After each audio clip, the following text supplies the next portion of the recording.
Yeah, so I'm going to be talking about Elm. By the way, if you have any questions, feel free to interrupt me, and I'll just answer you right on the spot. I've been to enough talks. Something I noticed quite a lot where people want to be fair and even handed, and they want to be polite about whatever framework they're talking about. And they want to speak to the strengths of everything. I want to be polite, but I don't know if I can quite be like that because I think Elm, or if you're making an application, Elm's really great. I think it's the best. So I'm gonna try to just talk about Elm as it is in a neutral way, but those are my thoughts. Moving forward, just jumping into it. Elm is a programming language. It's not just a framework. It's pretty drastic. It's a pretty drastic departure from JavaScript.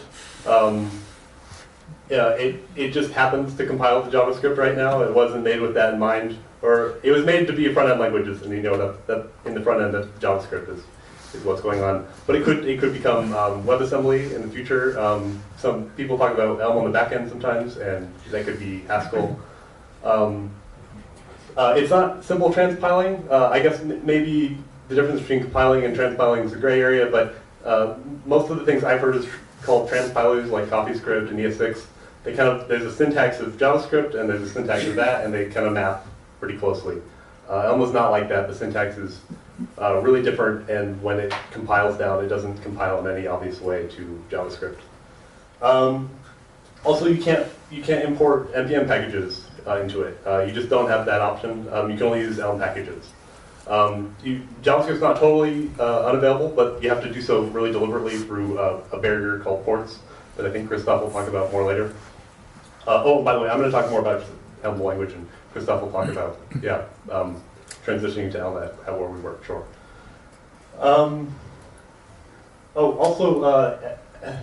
Has anyone programmed in like Haskell or functional languages? Yeah, just a little bit. I didn't expect much. I remember when I got into Elm, I had none, and then I tried it, and I gave up on Elm because it was really intimidating. But I came back to it, and now I'm totally sold. But that's the syntax, and I'll try to talk about it as much as I can. It's quite a lot, so if you'd like to know more resources about it, you can talk to me afterwards. And the architecture of an Elm application is really similar to React and Redux. So Elm was developed around the same time React was, and they kind of implemented the same architecture, which is kind of interesting that they independently came to the same conclusion. There's no secret that Redux was sort of inspired by Elm. I think Dan Abramov said that somewhere, that he saw Elm and he tried to bring that kind of architecture into React or better implement it. So there's a lot of the same things. If you're familiar with Redux, you're probably familiar with all the concepts. We just call them something differently, something different in Elm. So we don't call it a state, we call it a model. We don't call it a reducer, we call it update. We don't call them actions, we call them messages. There's a whole bunch of different stuff for side effects in Redux, but we just call them commands. We don't call it render, we call it view. So these are all just functions in Elm that have those standard names. Also in Elm, Elm's really strict. You have to follow the rules all the time. It's almost like a part of the Elm community culture. It's like, there's a way to do it, you should do it that way. The compiler demands it. If things aren't right, the compiler just will not compile your program. If you're uploading an Elm package, it has to follow Semver. The compiler or the package manager will actually look at your code and it'll check for differences, and if your differences don't match up with the number that you're saying it is, it won't let you upload it. It is good. It saves you from if someone's using this version or that version, you have to figure out which one you're going to use because you can't guarantee that they're the same or that they expose the same thing. And there's lots of utilities in Elm. Elm format's a good one. It's not vital enter because it actually changes your code for you, but it has no config options. It just does it the way. So if you're using Elm format, your code gets formatted the same way that everyone in Elm's code is formatted. It's I guess you don't have the options, and that's not nice, but then it's super standard. You know exactly what to expect when you're reading literally anybody's code. And it's automatic too, so you don't have to actually go make the changes that you need to change. Things are typed in Elm. It's very strongly typed. So this string from int, it reads as, that's the function name, and it goes from int to string. concat is a list of lists, and it goes to a list. The lowercase ones are variables, so they stand for anything, but you can't actually let it be anything. The compiler will check what it is. It'll make a static analysis of what it is. So if you label an integer a lowercase a, it still knows it's an integer, and it will still check if it's an integer. It'll fight you if you try to treat it like anything other than an integer. Map, you have a function that goes from A to B, you have a list of A's, turn them into a list of B's. The array one is a little bit different. So you want an element in there, but it might not be in there, because what if it's an empty list? So you have to case for what it might be. Everything, I'm going to hit on this later, but the functional syntax is kind of like a math problem. It's like an equation. You're stating exactly what it is, and the compiler is such that it will definitely be that. And the functions that take a string and give you an int definitely give you an int. And if you can promise that at a really low level, then you can do some really amazing things that I'll try to hit on afterwards. I'm sure Christoph will hit on them as well. So here's a comparison to JS. You have a JS function called vary that takes a string and it returns, various strings. So if you get it cool, you get very cool. And Elm looks a little bit different. This is the parameter. There's no parentheses or anything. And then there's no return or anything. It's implicit return. You just whatever's after the equal sign is just what gets returned, and it's just very string. So fewer characters, fewer curly braces, that kind of thing. Yeah, that's all I want to mention. Also, you can curry. Who's heard of currying? Who knows what currying is? Cool. Okay, so I'll try to be kind of quick on this. Currying is you can do it in JavaScript. It takes a little a little work to do it. In Elm, it's second nature. In JavaScript, if you have a function that takes two parameters and you give it one, you just have a function that doesn't really work anymore. One of them's undefined, so it's not gonna work how you expect it to work. But in Elm, if you have a function like append that takes two strings and you give it one string, you have a new function that's different and maybe even better than the one you started with. So, for example, append takes a string, another string, and it gives you a string. But append with vary in front is a new function that takes a string and gives you a string. So you can make this function partially apply the two parameters, throw it, send it somewhere else in the code, and that part of the code doesn't even know what the first parameter is. But if it applies it, you'll get vary that. So it comes very naturally in Elm. There's also pipes. So I think pipes are coming to Babel, but they're already in Elm. It's kind of a substitute for parentheses. So if you have a function called do this and you want to give it some stuff, you can just pipe it in. You don't have to write the parentheses. And if you have a bunch of functions that do like this, do that, and then they mix some other stuff, then you can just you know it's going to go from this one to that one to that one. So you can just pipe it along the way. This is the equivalent JavaScript where you have parentheses and the parameters. Reason also does this, Reason ML. And there's a bunch of different kinds of pipes too. But anyway, I will move on.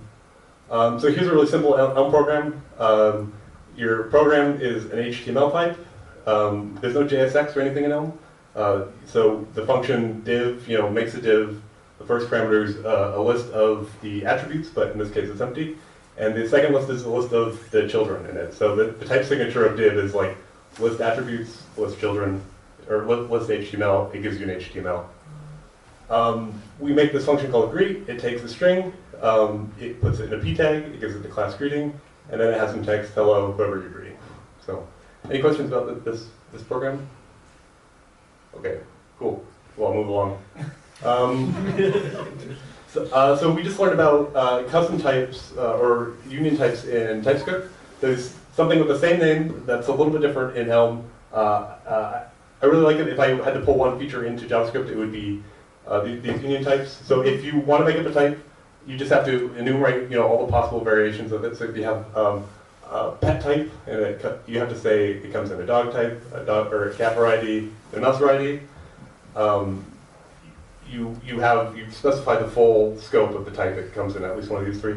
That in itself is not super amazing, but the case statement in Elm is really cool. Superficially, it just looks like a switch statement in JavaScript.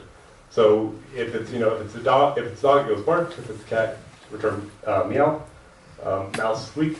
But with there's two things that are different about a case statement. One is you have to account for every possibility. So I couldn't just leave off mouse, because what if it's a mouse? Then my whole program breaks. By obligating us to fully commit to all the types, we guarantee that it never breaks. So long as the types are what we say they are. The second thing is you don't have to, like in a switch statement, it's like the strict equality of what you're saying, right? But you can get really sophisticated with a case statement. You could say, like, if I were doing a case statement on a list, I could say, if it's a list with one element, do this. If it's a list with two elements and the second one is, cat, then do this. For everything else, do something totally different. You can do really complicated things in a case statement. So there's the maybe type. We looked at it earlier.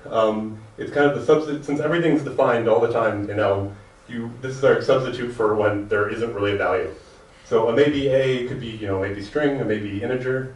It comes in two varieties, just when it is that and when it's nothing. Here's like a use case. So if you're making a web application, the user might be logged in, they might not. So there may be a user, then there may not. If you're rendering the user, if you want to handle the case that there's a user, so you render what you want the user to look like. But if there's nothing, you still need to render something, so you pass along what you want in that case. Maybe types are really common, really essential programming language. So there's an update function too, just like in Redux. So our message type is, it's also a union type. So it's a full specification of what you can do in the application, of what kinds of things can happen. So this is a really simple application where you can either log in or you can update the field. And then in your case statement, you account for every possibility. And you have your model, so you start with your state, you change it once something happens, and then you just return it.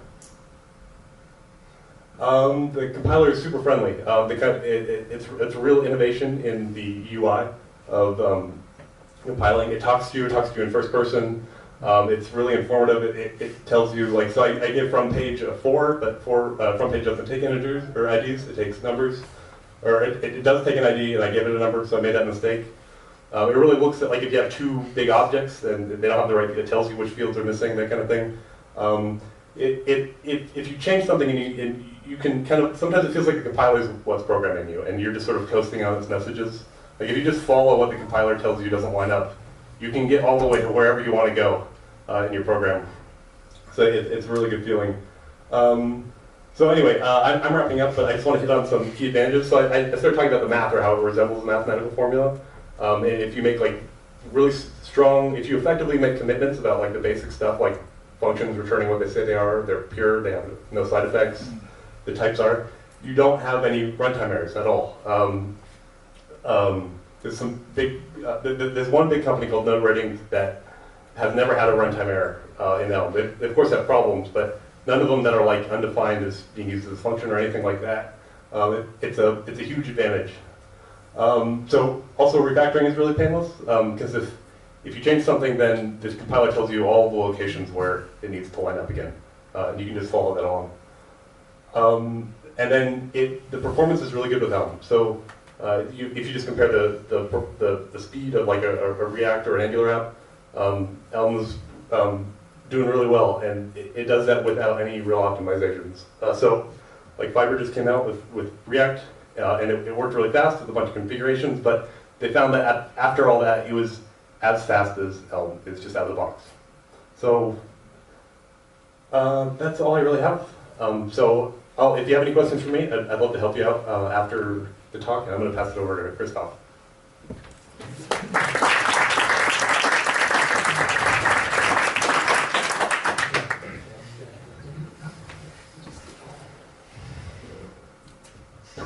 This thing, okay.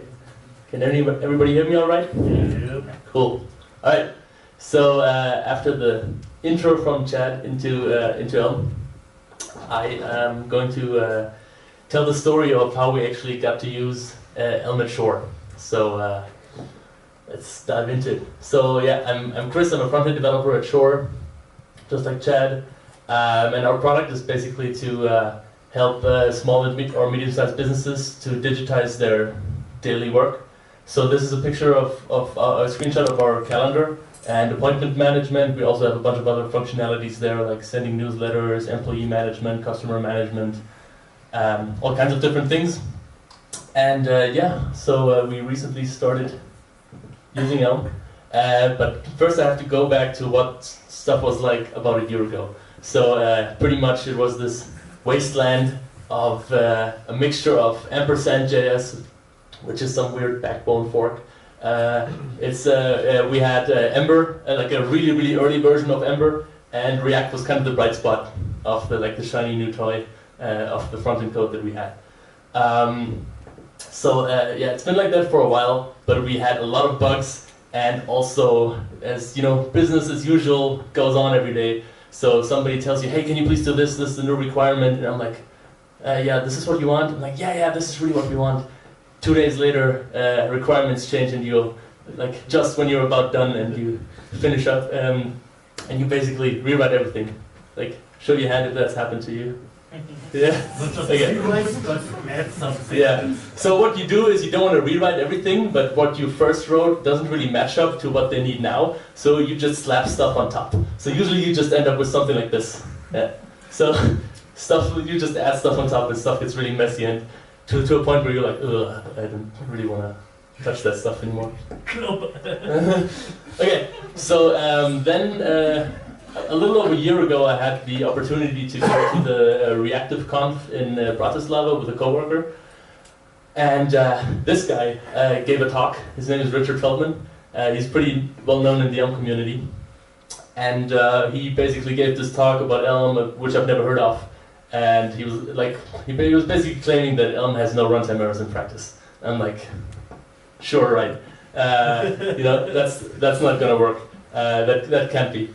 So, but it really got me thinking, and then a couple of months later, I actually, in the meantime, I actually started getting interested in functional programming. I actually read this book, the Professor Frisbee's Mostly Adequate Guide about Functional Programming. It's really entertaining, and you learn something about functional programming, so I can really recommend that. Just Google for it. It's a good book, really good read. All the examples that he's giving are in JavaScript, so you'll be able to learn functional the concepts of functional programming while seeing code that you're familiar with.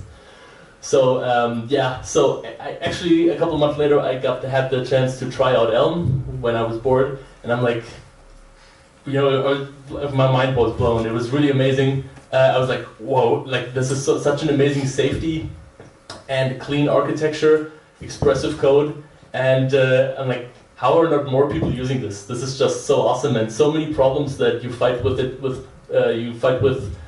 coding JavaScript basically can't happen in Elm. So I was just really, whoa.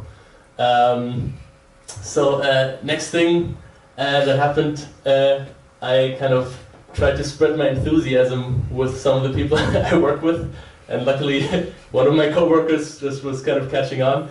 So we decided to give it a try with some of the projects that we have, and we just wanted to find something small, something low risk that we can just try to play around with, see if it would work. If it would work, cool. If not, then we didn't waste too much time. So the first thing we did was basically this is a screenshot. So it was just this list of locations that one of our clients would have, and there's a search bar which filters the list that you see. That's pretty much it. So something really simple. We did it in Elm. We were able, even though we didn't know too much about Elm at the time, we were able to do it pretty quickly. The result was it was just working, just like the previous version of it. The bundle size was surprisingly like only half of what the previous JavaScript implementation was. And we went back to make changes to it as requirements change again. And every time we just, we started implementing the change to what it should be, and then just followed the compiler along until it compiled again. And basically every time the compiler said it's good, stuff would just work. It would just, with JavaScript you often deploy things and you test it in production like, oh, I hope something doesn't mess it up. With Elm it literally never happens. Like if the compiler says it's good, it seems to just work. It's amazing. Okay, so next on, we're pretty convinced, okay, if this works on a small scale, why not do more? So this is where we actually instantiate the Elm app, and we get this app object back, and then we have so we can say app.ports message for JS and subscribe to it, and pass it this handler function, and this handler function takes all the data that Elm sends to JavaScript and does something. So we have some kind of app shell architecture, so in this case the app shell does some navigation, but we were able to just plug in our existing JavaScript client to this point, fetch something, and then send it back into Elm. So this is just a really cool, straightforward way of integrating existing JavaScript code into new Elm projects. So one of the things is you probably want to limit this to the minimum amount of what you have to do, because of course whenever we never get runtime errors from our Elm code, and if we do get a runtime error, we know where it's coming from. Okay, so some of the impressions that we got as we wrote more Elm code was, so Elm was really just giving you this feeling of invincibility when you wrote code. So I'm breaking something, the compiler says, you fix what he has to complain about, stuff will just work. So you're just so confident when you change something that stuff won't break. Also, so Chad mentioned that pretty much every concept in Elm has an equivalent from React and Redux. So the transition from people that already know React or Redux is super simple. You just come in, you learn a new few concepts that are related to functional programming or are Elm specific, but the overall thing, how you treat application state, view functions, and messages and so on, is pretty straightforward. Also, the tools that Chad mentioned, and the package manager is really awesome. Like he said, when somebody writes, it has its own package manager and also this own package registry. And when you actually make a change that breaks your API, the package manager forces you to do a major version bump. That means you can guarantee that if you just update a minor version, that nothing will be broken. And this is really cool. And I don't know any other package manager that does this for you. And sometimes there's just bad surprises when you install something from an NPM, like a patch version, and all of a sudden, boom. Yeah, that happens. There's also a Webpack loader for it, so just fits in nicely with most of the usual build stuff. Okay, so of course, whenever you introduce something new, there's people that say, I like the stuff we're doing things right now. Why should I change? Why should I learn new things? This sucks. Okay, so I just want to touch on some of the most common and frequent complaints that I heard, and basically give my take on it. So, one thing is like, okay, Elm's not backed by Facebook. That's true. It's backed by not tiny, but like medium-sized company called No Red Ink in Silicon Valley. They're actually funding the maintainer, like the creator of Elm, and some of the community members. They're heavy users of Elm. They have like more than 100,000 lines of Elm code in production, and claim they still haven't gotten a runtime error. So that is true. Doesn't make it bad. Even just the fact that it isn't backed by a huge company and it's still being widely used and is pretty successful, I think, just should tell you that it's a really cool thing. Okay, one other thing. Okay, well, I want to use NPM. Yeah. To that I say, who does say that? I still want to use my NPM packages. Oh, yeah. To that I say, well, are you sure you want to use them? Most of the time, there's equivalent Elm packages which give you all the type safety and guarantees that Elm gives you, like nothing will break, functions are pure, all that things. So most of the time, you probably should just use that. If you have to use your NPM package, there's ports where you can do it. Okay, then functional programming is just this trendy hippie thing that will go away. I don't think so. I'm going to touch on that in a couple of minutes. I need to learn this. That's true for every new technology. Coding in React is faster. Coding is usually faster for the stuff with the stuff that you know than the stuff that you have to learn. But overall, I think if you're comfortable with Elm, I feel like I'm faster with Elm because I don't have to worry about when I change things, I don't have to worry about breaking things that JavaScript will always be vulnerable for. And the last thing is, well, it won't let me do, for example, make an HTTP request in my view function. It's probably stuff you shouldn't do anyway. So Elm is kind of restricted in some things that it allows you to do, but like it's very, very thought out. So if you're not allowed to do it, then if you're really honest, probably you shouldn't have done it anyway. So this for me is also not a concern with Elm. It's really something that it kind of doesn't make it easy. It doesn't make it easy for you to kind of screw things up. All right. Okay, some real-world problems that we have had and solutions we came up with. So one of the things was our product is basically translated into 10 different languages. So we had to use something to handle translations. With the with the JavaScript stuff that we had, we used the IAT Next JavaScript client, and there was no equivalent for it in Elm. So basically, we just went ahead and wrote a little lib that does this for us, and it wasn't that much work. Didn't take too much time. Works nicely. Other people are using it too. So problem solved. One thing is. Localization wasn't that easy. So, for example, if you're formatting time to AM, PM stuff, or getting the browser locale and something, that's something that wasn't that easy to do because of the functional purity of the functions that Elm has. So, for some of the things, we used web components to kind of sneak some JavaScript in the back door. Also worked out pretty nicely. For example, we have a web component that basically you give it a timestamp and a locale, and it will do the formatting for you. Also, seems to work pretty well for us.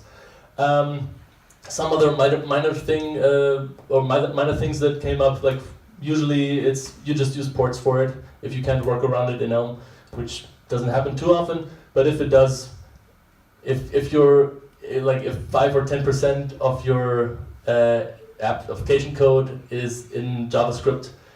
To me, that's a lot better. Sounds a lot better than having 100% in JavaScript, where everything can fail. Like I said, if something fails, we know where to look for.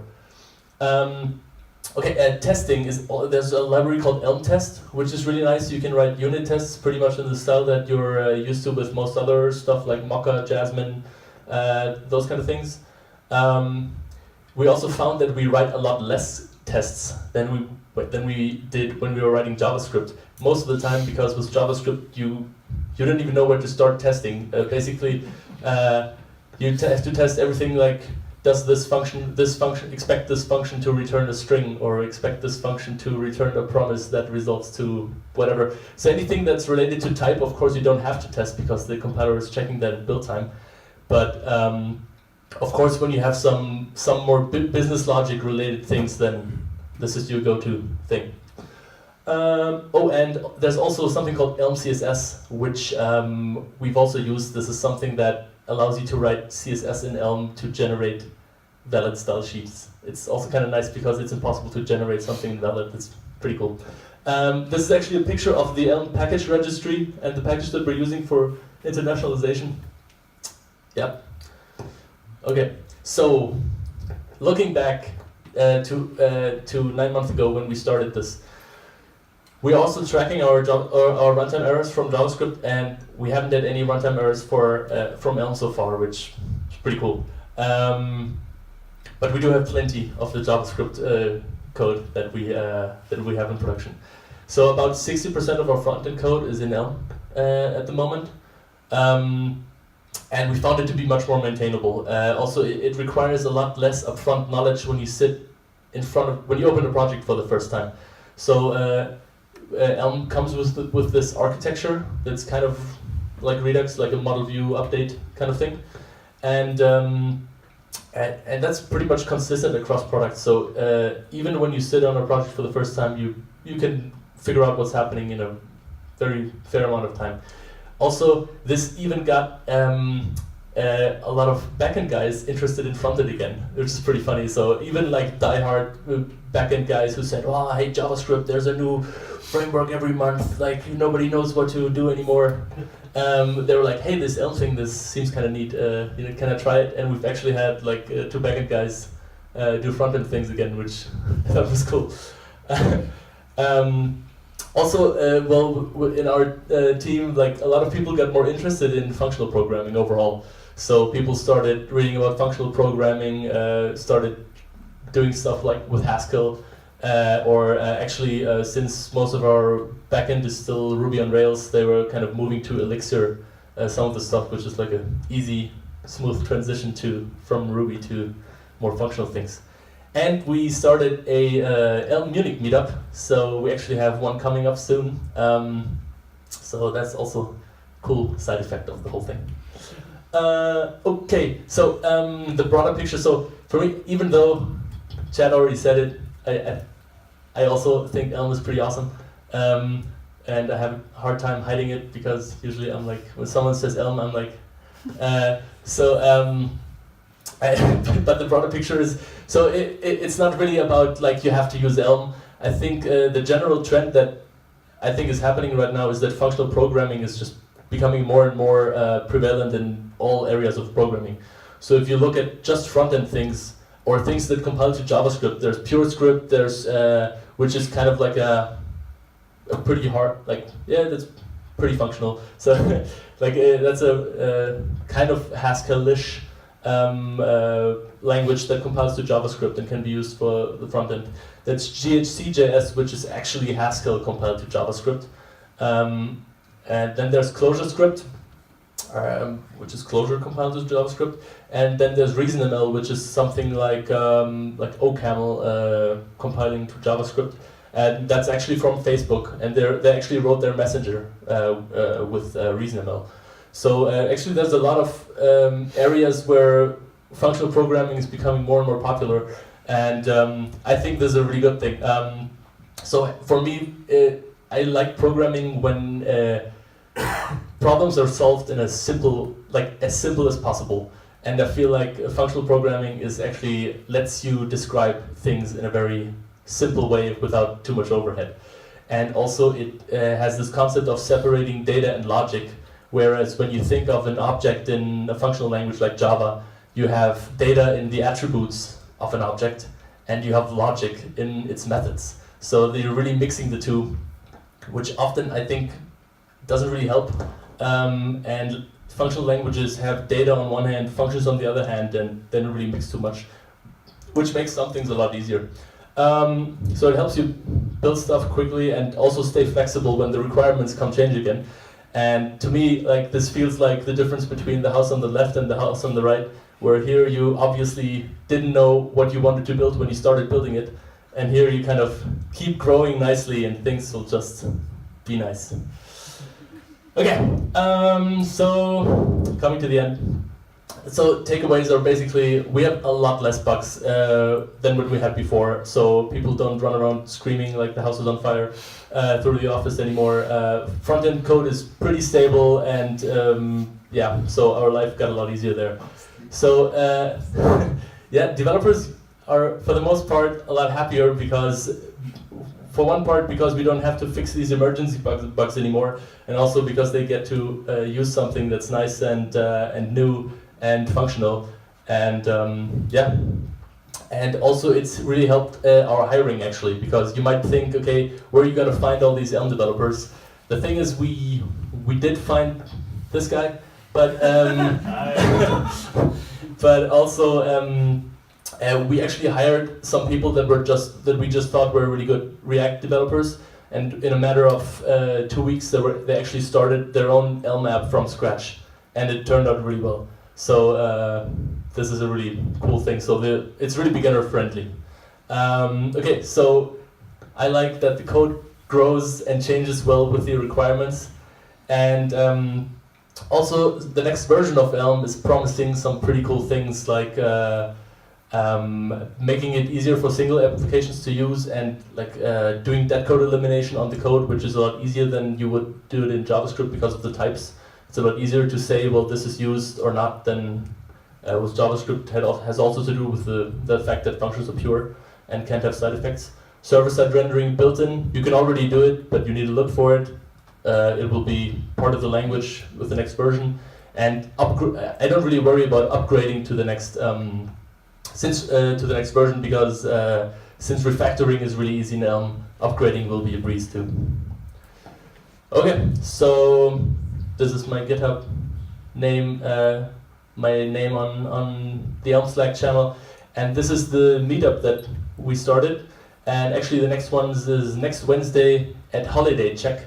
So yeah, if you're interested, please join us. If you have questions, you can ask them now. Also, Chad and I will stick around a little bit. You can also approach us later if you want.